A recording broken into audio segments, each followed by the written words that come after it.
Sebanyak 1 ton miras jenis cap tikus disita dari rumah pelaku berinisial IR di Kelurahan Ipilo, Kota Gorontalo.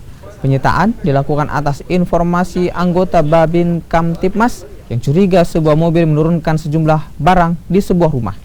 Dari penyelidikan diketahui barang di dalam karung merupakan minuman keras jenis cap tikus dan siap diedarkan di Kota Gorontalo. Jual beli miras yang diperoleh pelaku dari Sulawesi Utara telah dijalankan cukup lama. Pelaku telah ditetapkan sebagai tersangka dan dilakukan penahanan di Mapolresta Gorontalo Kota. Pengungkapan tersangka miras itu berawal ketika pada saat itu ada laporan dari Babin Kamtipmas yang melaporkan kepada kami. Kemudian saya teruskan ke Satuan Reserse Narkoba, kita dalami dulu.